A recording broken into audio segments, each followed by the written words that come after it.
April 18, 1946. Roosevelt Stadium, Jersey City, New Jersey. In the visitors' dugout, a 27-year-old man in a Montreal Royals uniform tightened his grip on a 34-inch Louisville Slugger and waited.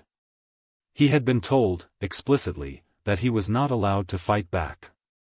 18 months earlier, Branch Rickey, the Brooklyn Dodger cigar-chewing, Bible-quoting general manager, had summoned Jack Robinson to a third-floor office on Montague Street in Brooklyn. What Rickey proposed wasn't merely a baseball contract. It was an experiment requiring a specific discipline: absorb the hatred. Don't return it. Not once. Not for years. Robinson was no stranger to that calculation. In July 1944, at Camp Hood, Texas, he refused to move to the back of a segregated military bus. Army regulations had quietly desegregated them, but the military police either didn't know or didn't care. He was court-martialed for insubordination. He was acquitted. The charge itself was a precise diagram of the country he was walking into. Now he wore number 9 for the Montreal Royals, the Dodgers' top farm club, managed by Clay Hopper of Greenwood, Mississippi, a man who had privately asked Rickey whether Robinson was truly a human being. Robinson had spent the previous season riding buses with the Kansas City Monarchs through towns where he couldn't sleep in the hotel. Same country.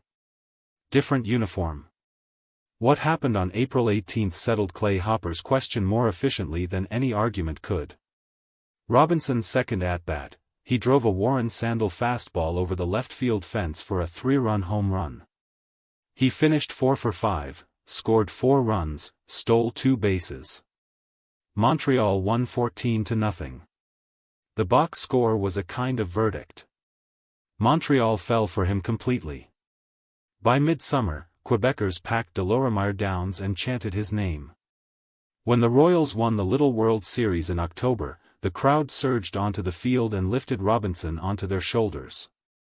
Sam Maltin of the Pittsburgh Courier wrote a sentence that stopped readers cold: "It was probably the only time in history an American black man ran from a white mob, and they were cheering for him."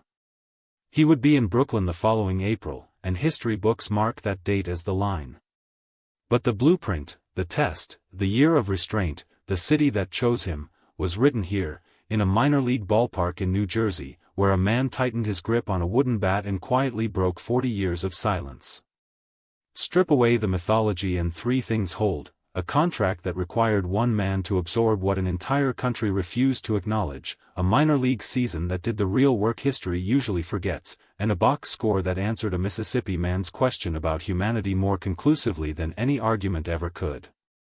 The April 1947 date in the record books is real, but the blueprint was written a year earlier, in Jersey City, by a man who was told the only way through was to not fight back. That constraint wasn't incidental. It was the whole design. What strikes us isn't the courage, everyone acknowledges the courage.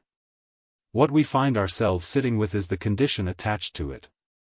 Robinson was handed a door, and the price of the key was that he couldn't use his fists to hold it open. We don't think Rickey was wrong. But the arrangement tells you something precise about who was always expected to carry the cost of change. The question we can't shake: when we celebrate men like Robinson for their restraint, are we honoring their character, or are we honoring how convenient that character was for everyone else?